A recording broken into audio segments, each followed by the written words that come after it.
everybody doing? Man, you guys are rowdy. Got to calm down. We're getting ready to open the Bible. It's time to hush upon the crowd. Man, I tell you what, I was about to come out of my seat. I know Leslie came up here fired up. She's like, oh no, I've got 18 announcements and we got to get going. But man, that was amazing. It's just great to come and land in a spot like this. I think sometimes you come and you have a normal expectation of moving into a space. And I should know by now to raise my expectations when it comes to what God can do and what he's doing.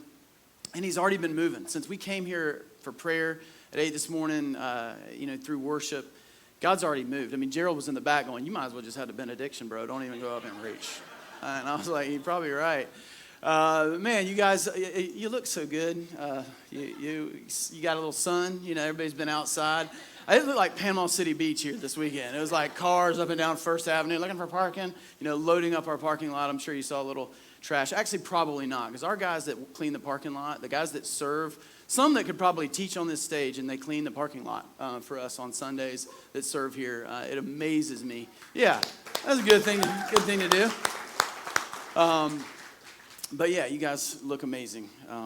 And I got a little sun. Well, first, I always say I'm Irish, so it's like I got my base tan, but really it's cancer, and I got to quit it. Yeah, not anymore. At 50, it's like I got just zinc oxide. I look like, I'm ready for dad jokes and ready to get going at the beach. But man, I've loved this series. If you haven't been around, the Come and Listen series is one of my favorite.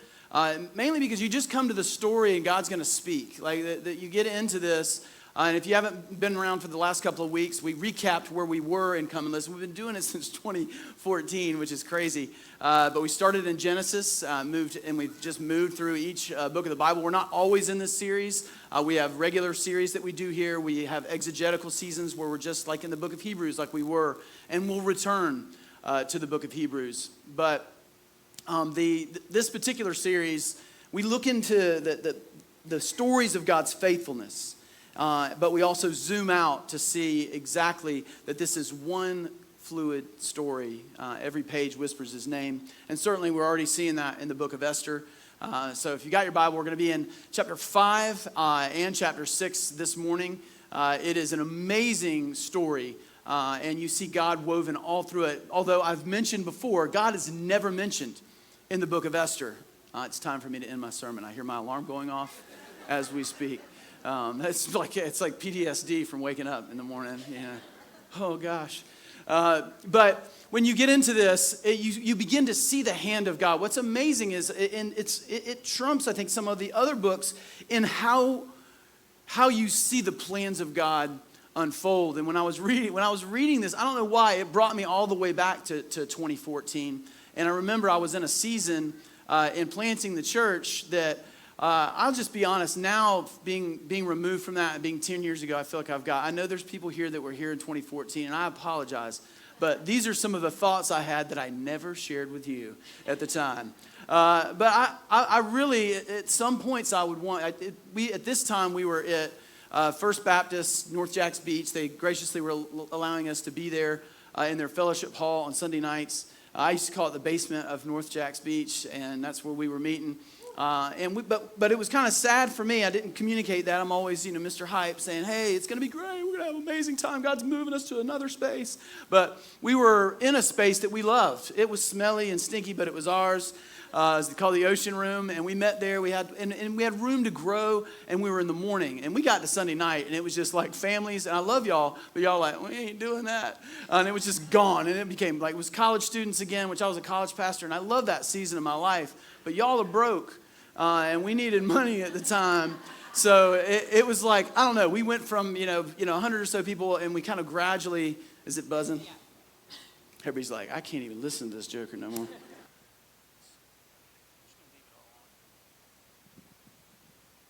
Hello? All right, here we go.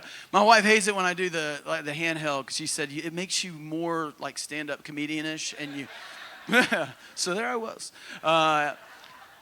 But we're in this space on Sunday nights, and I remember like the numbers were kind of dwindling. It was very young, and some people people still tell me best season of Ocean City Church. Like God moved, and He did despite me, and this one's cutting out too.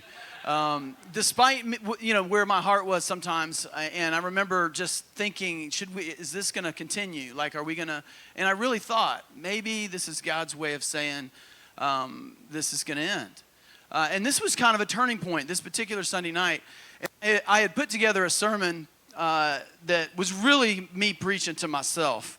And it was in the new year, and when the new year is like all about resolution and all the stuff that you're going to say, but also people were going through, they were in the valley of the shadow of death. I think in every season of the church, you've got people walking through difficult seasons and difficult things during, in their life. And in this particular time, you had people that had on the other side of divorce, just horrible infidelity, just things and it was rampant.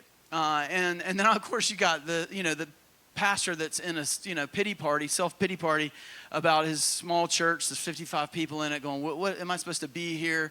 And it was just one of those seasons. So, and I'm not saying this was the best sermon, but in that season, God just put his hand on it.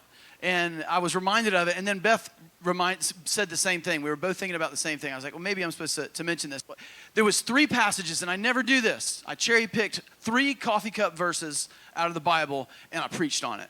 Never do that. But this one, God just said, they're all true. They are standalone, and they are true. And as you pull these together, they become true in terms of being highlighted in life. And let me see that. Is there another mic I can use up here?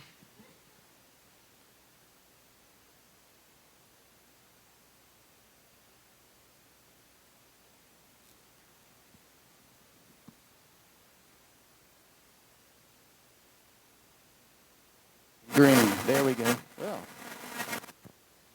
I think I'm supposed to stop.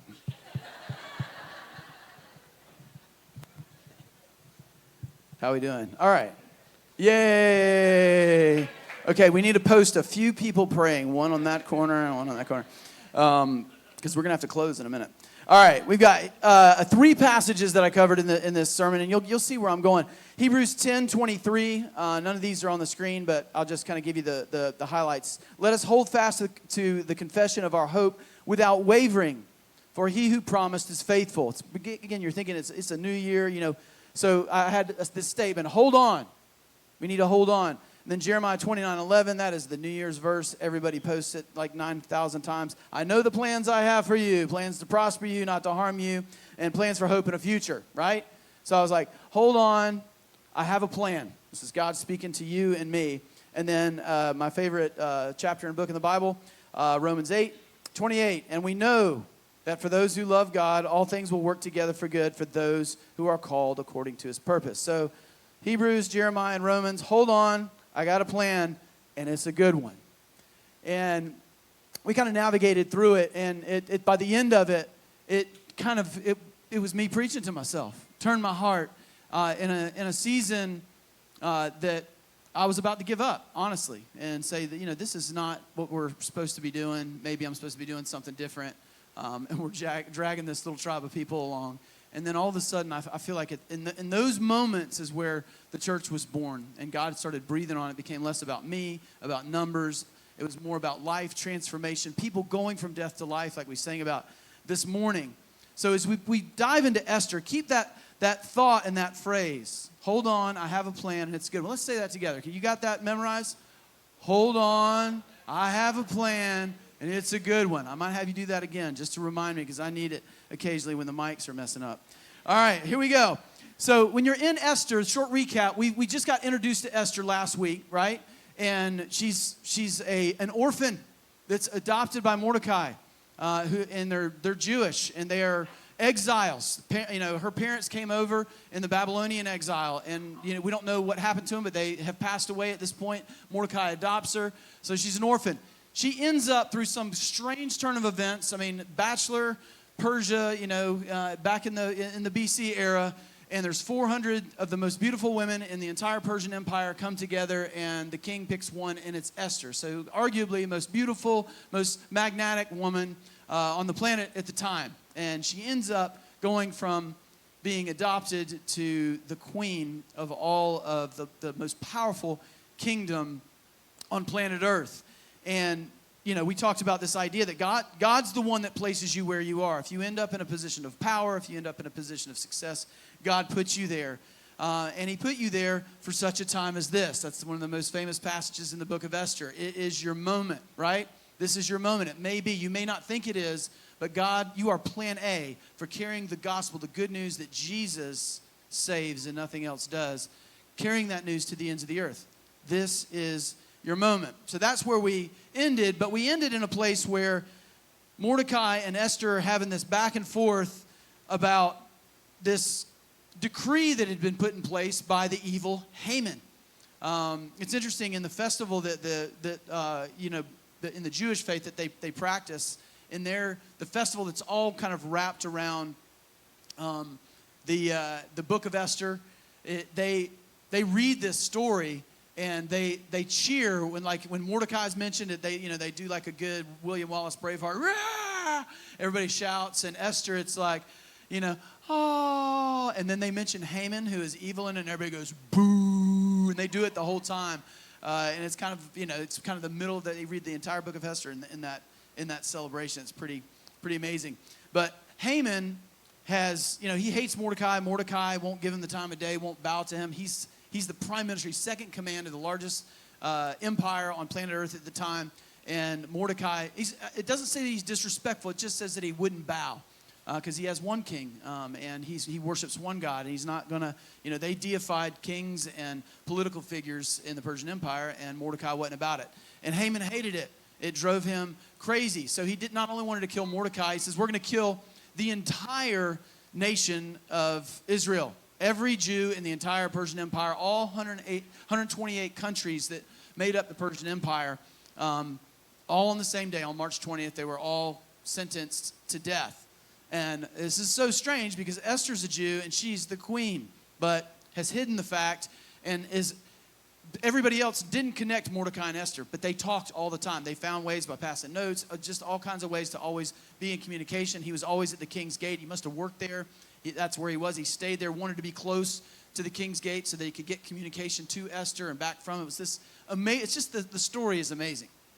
So they're in communication with one another, and Mordecai's like, you're in the position to save the Jews. We're all mourning, and you're in the position. She says, I cannot go and just bust into the king's palace and, walk into the inner court.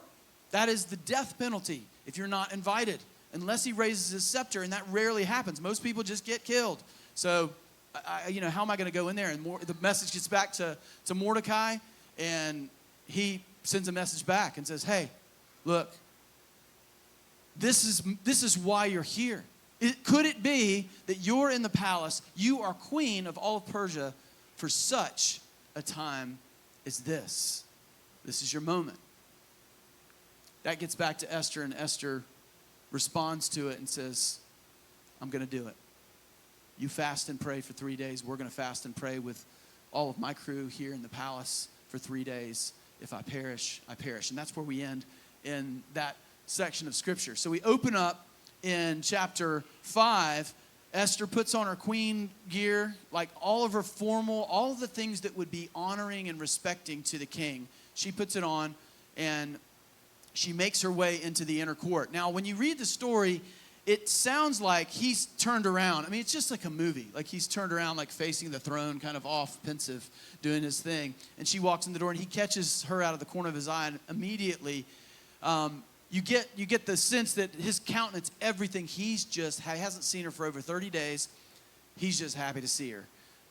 One, she's beautiful, but he really loved, what you find out as you read the book of Esther, he really loves her. Like he is in love with this woman. And you realize immediately he wants her to know, you're good to come into my inner court anytime. Holds out the scepter. She touches it, does all the customary things that you're supposed to do in the Persian Empire.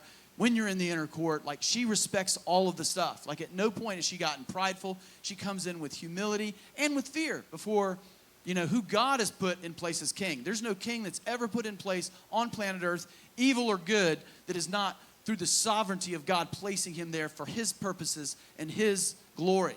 So Xerxes, as evil as he was, as sinful as he was, God had a plan for his position in history. And so she goes in and does her thing, and then he begins to inquire about why they're there. So in verse 3, if you got your Bible right there in verse 5, we'll start there. It says, and then the king asked, what is it, Queen Esther? What is your request? Because he knew, you're not coming in here risking your life if you don't want anything. Just for some cuddles. That wasn't why she was there.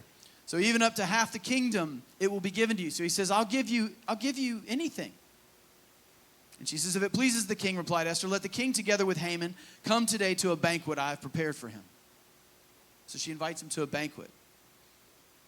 And then verse 5, it says, bring Haman at once, the king said, so we may do what Esther asked. It's already getting kind of weird because why does she want Haman there? I mean, she knows what Haman's done at this point. She knows that he's evil, knows that he is the author of the potential genocide of all the Jews happening on March 20th, but she wants him to be at the banquet. The other thing is they're going to a banquet. It's interesting that food's in the mix, and this could be conjecture, but that's always a good idea. If you're getting ready to ask something of your husband or your wife, feed them. We learned this on date night, me and Beth. And we've kind of by statistical analysis, like we fight always before the date begins, or on the way to date night, and then by the time we've eaten dinner in the inn, I'm like, I love you. I love you. It's just good. Things go well. It goes better after a little bit of food. God is smart. All right, so the king and Haman went to the banquet and Esther had prepared. And as they were drinking wine, the king again asked Esther, now what is your petition? It will be given to you. And what is your request? Even up to half the kingdom, it will be granted. So he's laid something out there and said, you can have what you want. But it's interesting, she doesn't immediately do the snatch and grab and the instant gratification. There's more to this story and more to the plan. Esther says she wants to have another banquet tomorrow. Please invite your knucklehead Haman. She doesn't say that, but he is. Please invite your second in command, your prime minister Haman. I want him to be at the banquet. And the party finished up. And in verse 9 it says, Haman went out that day happy and in high spirits. But when he saw Mordecai at the king's gate, and observed that he neither rose nor showed fear in his presence, he was filled with rage against Mordecai. Nevertheless, Haman restrained himself and went home. I mean, you just can see it. Just seeing it. He's getting upset about it. And I want you to notice this here. Like, he's all of a sudden been dishonored in that moment. Look at his medication for his dishonoring. Like his own value and worth. Obviously, we talked about this last week. It's all tied up in his positional power, who he is and status. And he's, this one Jew, he won't bow down. It's knocking him off his game. And look what he does to medicate his soul. It says, calling together his friends and Zeresh, his wife, Haman boasted to them about his vast wealth, his many sons, and all the ways the king had honored him, and how he had elevated him above all the other nobles and officials. I mean, he's right there, man. I have many leather-bound books in my office, smells of rich mahogany. I mean, he's just in there laying it out for everybody like, I'm a pretty big deal. I mean, he's in it. In verse 12, he says, and that's not all, Haman added. I'm the only person Queen Esther invited to accompany the king to the banquet she gave. And she invited me along with the king tomorrow. But listen to this in verse 13. But all this gives me no satisfaction, as long as I see that Jew Mordecai sitting at the king's gate. It's interesting, he even admits none of the status, none of the wealth, none of the things, none of where he's gotten in life makes him feel better. All of the fame, all of the fortune, all of the stuff. It reminded me, and I wrote it down yesterday just quickly, and I've mentioned it. I think it was in our city group's summer thing we did something in a study, and it's a quote by John Mayer when he realized, hey, I've gotten a little too big for my britches. And they kind of, Twitter just annihilated him. And he, it's just a bad season for John Mayer. If you hate John Mayer, maybe I understand it. But the dude can play guitar. All right, so he says this. He says, I'm a recovered ego addict. And the only way I can be sure that I don't relapse is to admit that I constantly have this ego addiction every day. He said, so I go to the Grammys, which obviously none of us can relate to. He says, so I go to the Grammys, and then I go home, because if I stay, I get high again. And he goes on in the interview. It's pretty interesting. Just basically to say that, like it can be one person in the crowd. It can be one Twitter comment. And for us to get it on the ground and away from rich and famous people, I mean, it's not much different for us. It can be one comment that knocks you off your game. It can be one little thing, and the enemy's always speaking. We talked about it in week 1. The committee is always chatting in your ear and saying something to you.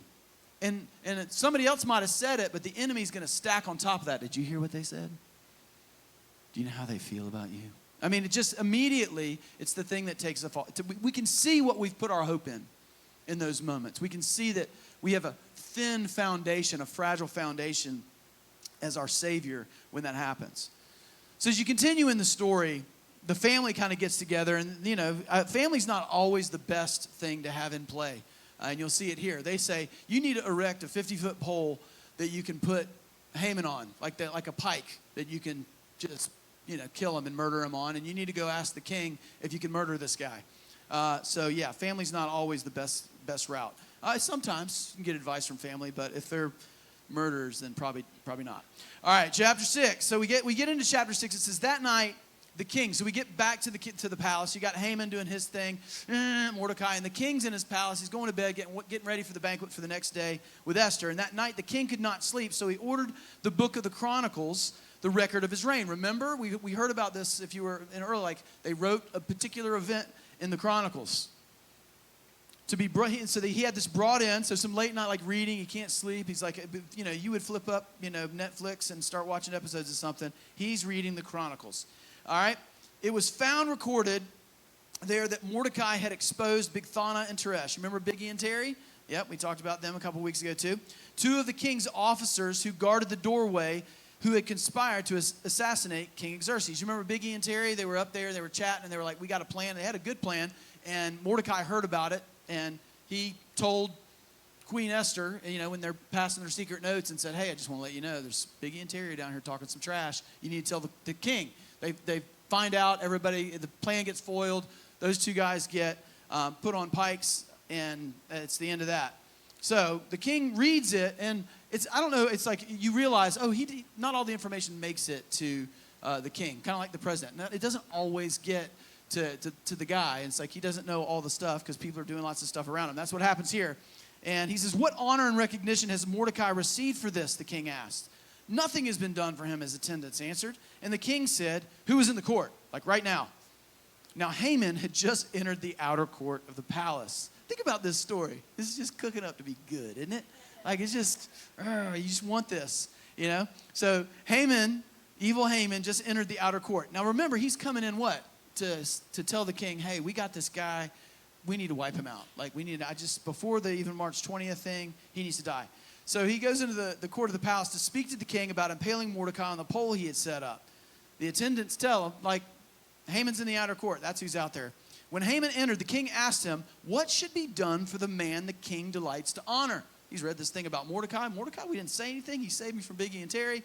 How are we going to, lift him up? And I got to honor this guy. So there's some good things to the king. He wants to honor people that have done things in honor of the king. So he says, now Haman, he thought to himself, who is there that the king would rather honor than me? You think he's got pride much? And so he answered the king, for the man the king delights to honor. So he's thinking, it's me, of course. And he says, have him bring the royal robe the king has worn, and a horse the king has ridden with one royal crest. So a horse with a crown on it. I mean, it's amazing. And then let the robe and the horse be entrusted to one of the king's most noble princes. Let them robe the man the king delights to honor and lead him on the horse through the city streets, proclaiming before him, this is what is done for the man the king delights to honor. And then he says in verse 10, I love this. Go at once, the king commanded Haman. Get the robe and the horse. This is just cooking up too good. I got to stop. Do you see what's getting ready to happen? I mean, this is amazing. I mean, I pray, can this happen to my enemies? Like, is this possible? Now, sometimes we target people and make them an enemy, and they're not really an enemy. But holy smokes. I mean, this is playing out. You couldn't have written this better. Go at once, he commanded King Haman, get the robe and the horse, and do just as you have suggested for Mordecai the Jew, who sits at the king's gate. Do not neglect anything you have recommended. Oh my goodness. It doesn't say much about Haman's attitude at this point. I mean, there's grief and there's some things that happen. But my man has to do it. He goes, think about it. Mordecai, who sits at the king's gate, he's a nobody, all of a sudden becomes everybody. And he's on the horse. And Haman, prime minister, the largest empire in the world, he's leading the horse through the streets. This is the man the king delights to honor. I mean, and he wants to kill him. His pride has made him come up with a plan for genocide to the entire Jewish nation that is dispersed amongst the Persian Empire. And now he has elevated Mordecai the Jew. Now, it's interesting, the king's not really put all this together. You've got Mordecai's a Jew. It's public. And the king's like, we're going to honor this guy. I don't care about March 20th coming. This is what's happening. So that's where, basically where it ends in 5 and 6. The story turns and even gets better, but we don't have all morning. So I want to answer a few questions as we get into this, because there's so many things that are happening. One, I want to know, where did this plan come from? Because it is kind of obscure. Like, you've got why not just go in, touch the scepter and say, dude, you're going to kill all the Jews. Don't do it. That's what you think Esther should do. But there's this banquet, there's another banquet, Haman's invited. Strange little things that are all part of the plan. Where did the plan come from? What's hard about God's plan? Because God's plan's not. If you've lived life long enough as a Christian, you realize your plan is usually one way and God's is another way, and His isn't always easy, or at least conceiving what God's doing in the moment when you're in dark circumstances, it's hard to see what's going on. So, what's hard about God's plan? And where is the joy and freedom in God's plan? Okay, let's get into it. Okay, where did this plan come from? So this is a great question, right? Where did it come from? It's kind of an odd thing that goes down. You could say, okay, Esther's really wise and she thought this is the way to do it. 1 banquet, then 2 banquet, But the Haman thing, it just seems like, how would anybody know? Why would that be? You find out a little bit more when you get into chapter 7, but it's just an odd plan. And the answer is very simple in this one. The plan came from God. This is not a human plan. It never is. It was in God's sovereignty. And you know how it got launched? You know what the launching pad of God's plan was? It's in chapter 4. I'll read it for you. We read it last week. Go gather together all of the Jews who are in Susa. Fast for me. Do not eat or drink for 3 days, night or day. I and my attendants will fast as you do. When this is done, I will go to the king. Even though it is against the law, if I perish, I perish. Where did the plan come from? There was a bunch of people that hit their knees and they started to pray. There was a bunch of people that hit their knees and said, you know what, we're going to forego food because we want to clear all of the distractions out of the way. If you're wondering what fasting's all about, it's like fasting anything, whether it's food, whether it's technology, whether it's alcohol, whatever it is that's a distraction and maybe is the thing that we lean towards to medicate a moment. Or maybe it's just because we're wanting to clear all of the things out of the way.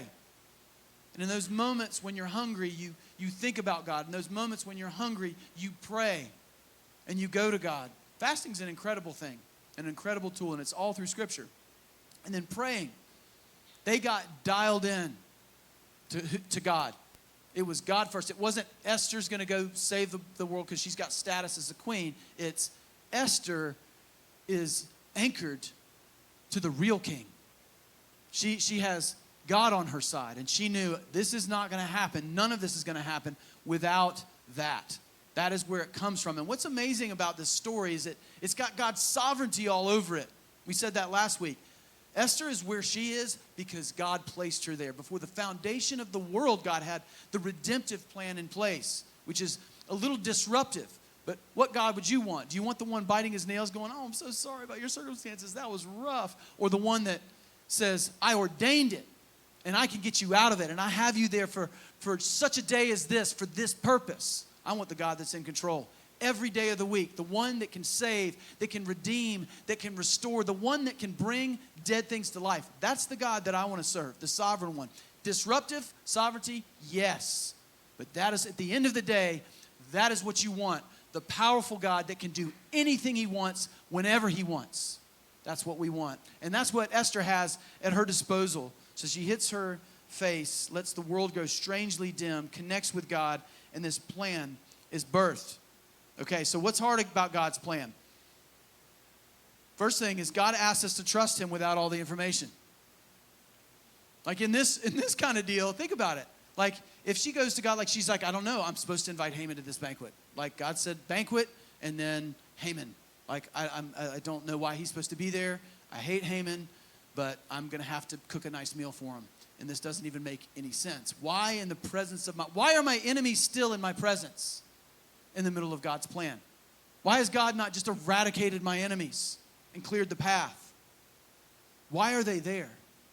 What's the purpose in the enemy being there? What's interesting is in Psalm 23, it says that God, and it's the passage, what? About the valley of the shadow of death. Like being in God's presence. When he leads you beside still waters, and then even when he walks me through the valley of the shadow of death, I will fear no evil. But what does he do? He prepares a table for me, where? In the presence of my enemies. Full meal. Because God is not, he doesn't take us out, like I said last week, and just puts like, oh, you need to get away from your enemies. I'm going to put you on a little puffy cloud where you can cruise around in safe land. No, God's like, my redemptive plan, I am not worried about the enemy. That lion, he seeks to devour. But when I'm sitting at the table with you, we can dine in peace, even in the presence of our enemies. It's pretty powerful to see. And you can ask that question, why, what's going on? But God's showing himself powerful in this moment. And he's got a plan for Haman. He's like, I'm doing more. And that kind of leads me to the second answer. We want easy street. God wants the whole street. So when you see God's plan unfold, when you're asking the question, what's hard about God's plan is, well, easy street would be nice, but God's looking for the whole street.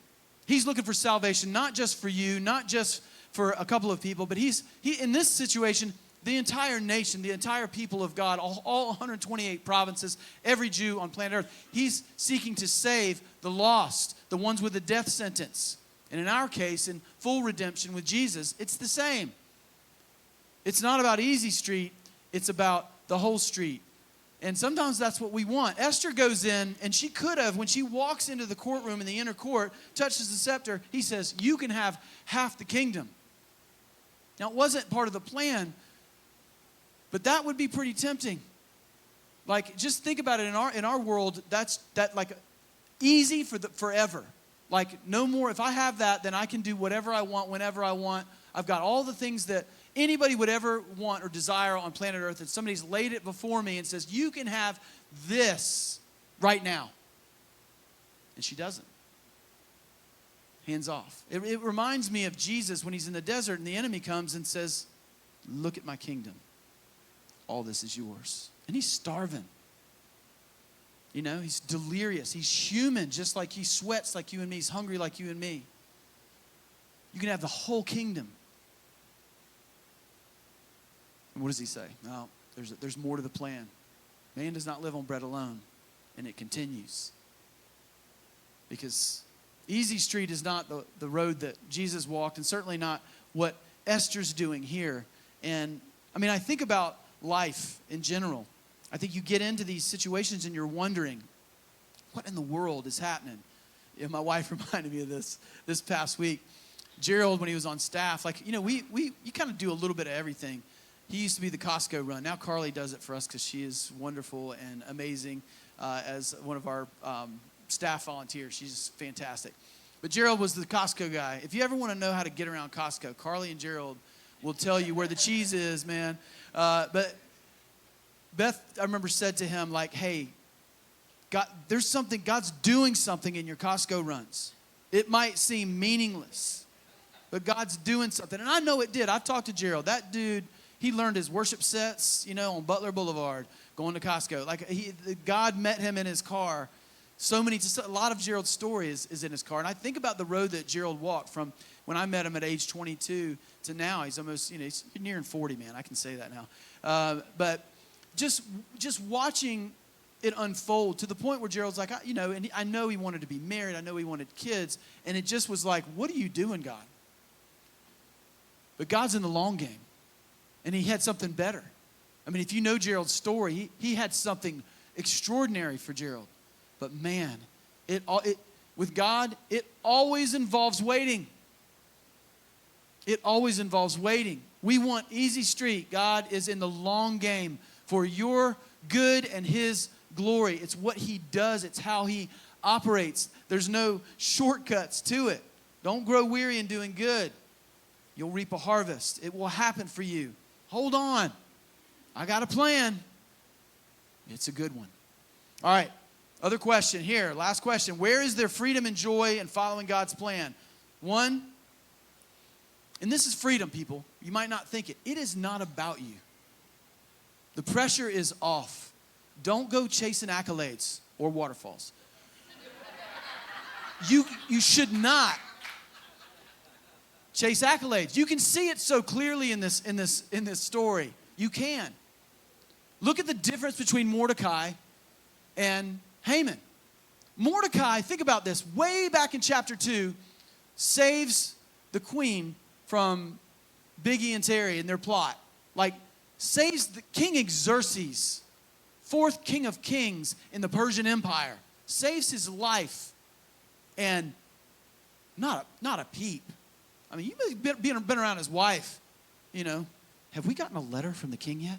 Like, have we been invited to the palace? I mean, seriously. I mean, he's just, nothing's happening. And I don't know where you are in your life. You ever been just like, okay, I've given my life, I've suffered, I've walked through this, I've served these people, I've done these things, and there is no honor coming my way.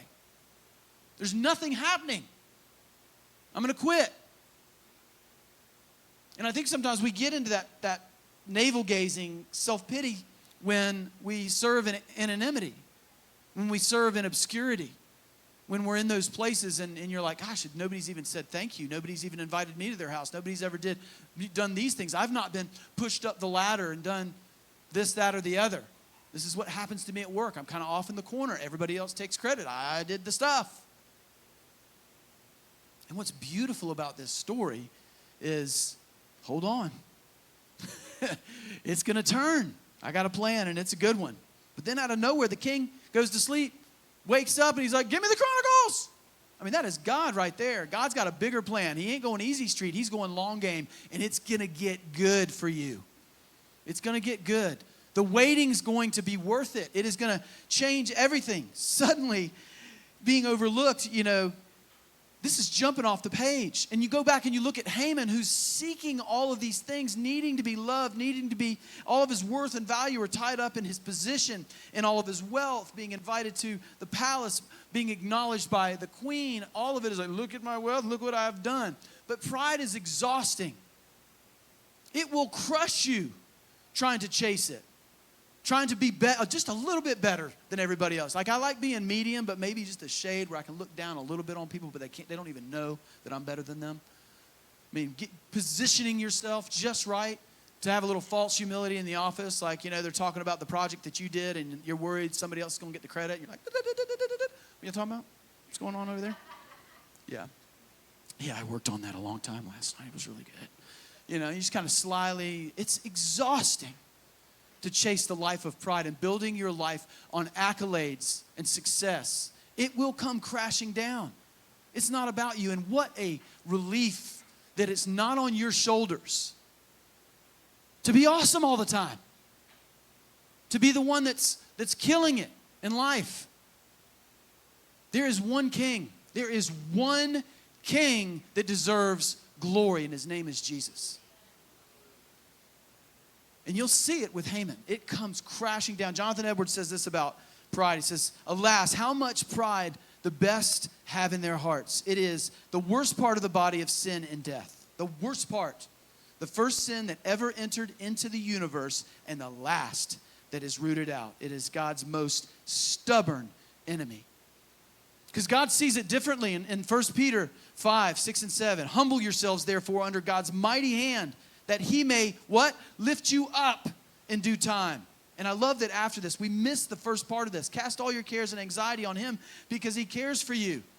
Those are together for a reason. You want to eliminate anxiety, then quit making yourself the big deal. Cast all of that pride, cast all of that need to be important at his feet because he cares for you. And guess what? In due time, you're going to be honored. The way to honor in the kingdom of God is humility, and not false humility, humility. I am free from having to grasp and grab and tether myself to success and accolades. Don't go chasing them. They will crush you. It says in Matthew 10:39, if you cling to your life, you will lose it. But if you give up your life for me, you will find it.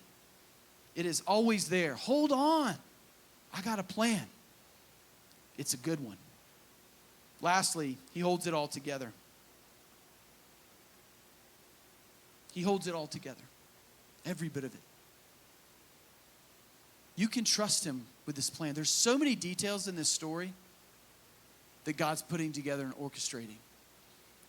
If you read Colossians chapter 1, starting in verse 15, it says, the Son is the image of the invisible God, the firstborn over all creation. For in him all things were created in heaven and on earth, visible and invisible, whether thrones or powers or rulers or authorities, all things have been created through him and for him, including you. You were created in him and through him. He is before all things, and in him all things hold together. He's got a plan. And I don't know where you are, but I think there's people in this room that need to hold on right now. And hear God say to you that he has a plan. And I'm telling you, it is phenomenal. It is not easy street, but it's the whole street. Adopted sons and daughters is his ultimate plan. For you to be his, for you to be children of the King. The King that you can ask anything of. You can come in and bother the King. There's no scepter coming out. There's just welcoming arms. And you've got a God that descends, welcoming arms that gets down in the places where you are. Comes right into the mess where you are. God is a descending God. You know where humility comes from? The Apostle Paul says it in Philippians chapter 2. You want to learn where humility is, you just look at Jesus. Because he had every right to hold on to everything, but he didn't grasp it. He didn't hold on to it. He gave it all away. His scepter of authority, his throne, he came down and became nothing. Became every man. Wasn't even, the most handsome. He was ordinary and average. That's what it says in Scripture. Lived in obscurity until his ministry began and walked. Not only did he live as human, but he died a horrible death. Not just a death, but death on a cross. But then it says in that same passage, and then what? He was glorified, seated at the right hand of God. The path of greatness on earth and in heaven will always be walking in humility before King Jesus. He'll walk that road before us. Don't hold on to it. Hold on to him because he has a plan. And it's a good one. Let's stand.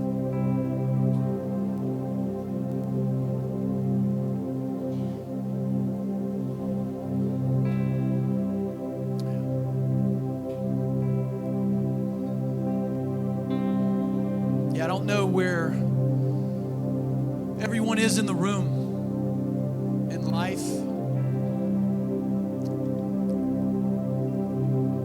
But I know that there's some people that have walked in here angry at God, at your circumstances, and at people.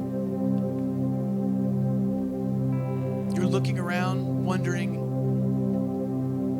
where he is. What's interesting about the book of Esther is you don't, the Bible is full of miracles, full of them. Full of miracles. But Esther, the book of Esther, it is a story that is woven together. There's no supernatural miracles.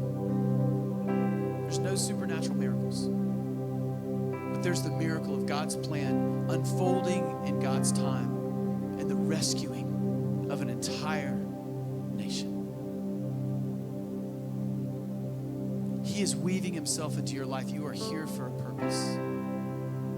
God is after you. He is relentless. He is the hound of heaven. And he's come after you to rescue you and save you. God, we love you. We love your word. We love what you're doing in our lives and in our hearts. Just come, Holy Spirit. Just meet us even as we sing.